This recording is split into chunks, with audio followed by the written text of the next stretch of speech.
Hidayah menuju iman. Sebenarnya apa itu hidayah? Bahwa ketika berbicara tentang hidayah, ini menjadi sesuatu yang penting untuk kehidupan kita. Betapa tidak?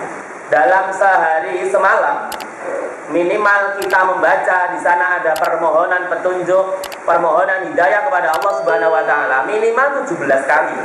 Yaitu di suratul Fatihah, ihdinas siratal mustaqim. Tunjukilah kami ya Allah ke jalan yang lurus. Jadi itu menjadi penting untuk mendapatkan hidayah Allah Subhanahu wa taala. Maka kalimat ihdinas siratal mustaqim itu selalu kita baca dalam sholat. Nek sholat fardu saja kita 17 rakaat, ya minimal 17 rakaat.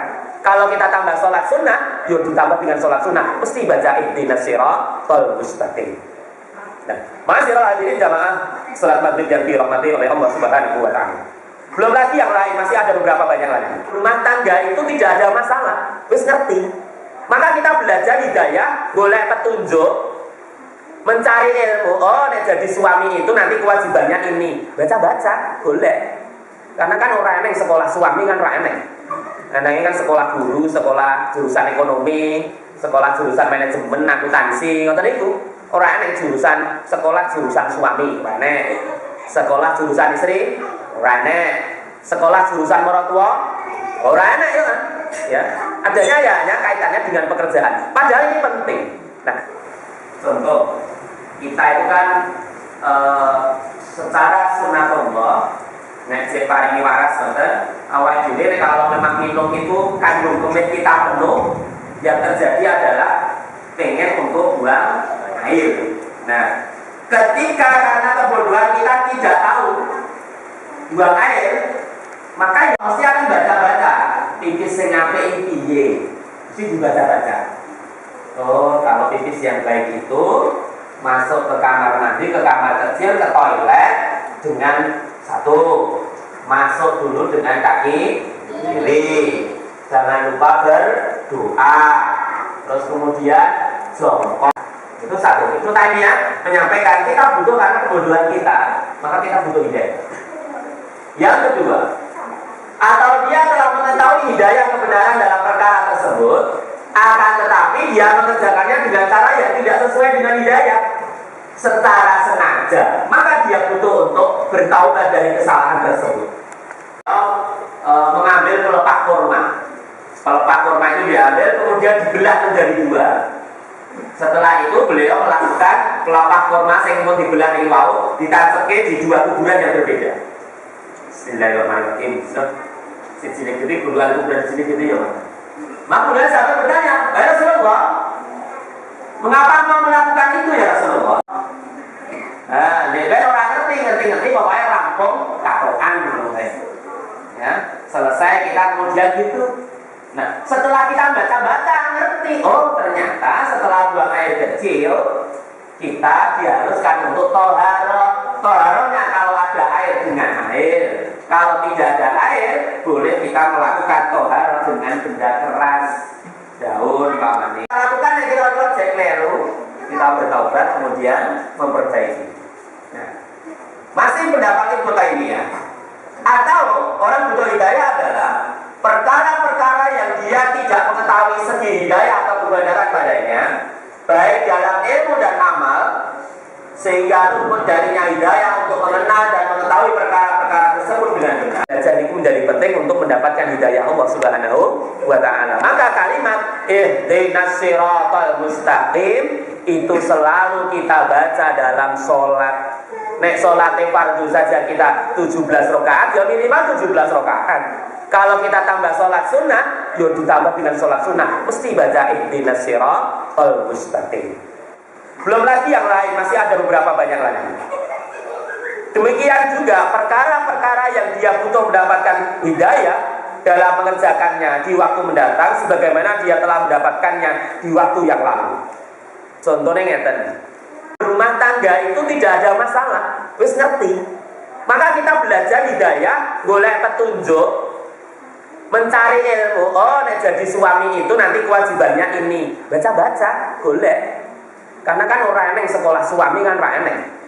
Enengnya kan sekolah guru, sekolah jurusan ekonomi, sekolah jurusan manajemen akuntansi ngoten niku. Ora ana jurusan sekolah jurusan suami, ora ana. Sekolah jurusan istri, ora ana. Sekolah jurusan mertua, ora ana ya kan? Ya.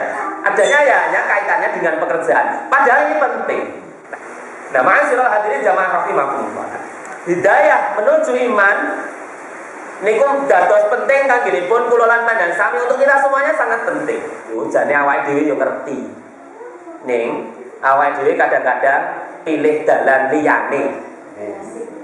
Dadi awake dhewe iki wis ngerti umpamane dalan ning Solo wis sing penak, kita ya lewate Masido ngidul. Nah, tetapi awake dhewe kadang-kadang nekat alah metu kene yo iso. Ditawani barang-barang sing ora apik, awak dhewe ngambil itu. Nah, maka petunjuk Allah menjadi tidak sempurna. Kenapa? Karena kita memang kadang-kadang milih sing orang bener. Contohnya, sholat jamaah kita kan sudah tahu, sholat jamaah itu 27 derajat. Wis ngerti ya awake dhewe. Tapi kadang-kadang kita pilih sholat dhewean wae kesuwen. Sholat kan sing penting sholat ora ninggalke. Maka betapa penting hidayah Allah Subhanahu wa taala itu supaya apa? Menguatkan hatinya awak dhewe kuat. Nek kuat apa? Mlaku ki yo enteng gitu loh. Berangkat itu enteng seperti maghrib ini awak dhewe meskipun ada suasana hujan, alhamdulillah Allah memberikan keringanan. Berarti kita memilih petunjuk yang benar. Nek nuruti males, masya Allah. Urip ki males tok anake. Panas, males kepanasan, udan, malas. Itu awake dhewe ora ana pilihane. Kenapa? Karena memang tekad kita itulah yang utama. Maka itulah yang kedua. Dari jamaah sekalian yang dirahmati oleh Allah Subhanahu wa taala. Kemudian yang ketiga, hidayah taufik atau ilham dalam hati manusia untuk mengikuti jalan yang benar dan kelapangan dada untuk menerima kebenaran serta memilihnya. Inilah hidayah yang sempurna yang mesti menjadikan orang yang meraih akan mendapat petunjuk Allah Subhanahu wa taala. Hidayah ini tidak berarti melahirkan petunjuk Allah yang sempurna, karena ini hanya merupakan sebab atau syarat, tapi tidak mesti melahirkan hidayah yang sempurna. Inilah makna firman Allah, ini adalah hidayah kepada surga dan neraka ketika penghuninya digiring kepadanya. Salah satunya adalah di Quran surah Al-A'raf ayat 43. A'udzubillahi minasyaitonir rajim. Wa qala alhamdulillahi alladzi hadana li hadza wa ma kunna linahtadiya laula an hadana Allah. Laqad ja'at rusulu rabbina bil haqq. Segala puji bagi Allah yang telah memberikan hidayah kami ke surga ini. Dan kami tidak akan mendapat hidayah ke surga kalau sekiranya Allah tidak menunjukkan kami. Nah, tentunya adalah hidayah kepada surga dan neraka ketika penghuninya digiring kepadanya. Salah satunya adalah di Quran surah Al-A'raf ayat 43. A'udzubillahi minasyaitonir rajim. Wa qala alhamdulillahi alladzi hadana li hadza wa ma kunna linahtadiya laula an hadana Allah. Laqad ja'at rusulu rabbina bil haqq. Segala puji bagi Allah yang telah memberikan hidayah kami ke surga ini. Dan kami tidak akan mendapat hidayah ke surga kalau sekiranya Allah tidak menunjukkan kami. Nah, jadi surga itu penting kita minta dan kita mohonkan kepada Allah Subhanahu wa taala supaya jalan yang kita lalui ini ringan. Berangkat untuk beribadah itu ringan. Semangat untuk bertabarus juga ringan. Untuk bersedekah itu ringan. Mengapa? Karena harapan kita adalah mendapatkan petunjuk surga. Nah, ini menjadi dados istilahnya penyemangat kanggihipun kula lan panjenengan sami. Sangat penting hidayah itu kita peroleh dari Allah Subhanahu wa taala, tetapi hidayah itu tidak serta-merta datang, tetapi hidayah itu senantiasa kita harapkan setiap saat. Maka minimal ketika kita dalam sehari semalam minimal memohon kepada Allah Subhanahu wa taala 17 kali tadi. Ihdinas shiratal mustaqim. Tunjukilah kami ya Allah kepada jalan yang lurus. Mengapa? Karena jalan selain jalan yang lurus itu senantiasa muncul di hadapan kita. selalu wa ta'ala setiap saat. Nah, hadirin yang dirahmati oleh Allah Subhanahu wa taala, salah satu petunjuk hidayah dan pengen kita adalah salah satunya kan doa kita setiap pagi itu, Allahumma inni as'aluka ilman nafi'an wa rizqan thayyiban wa amalan mutaqabbalan.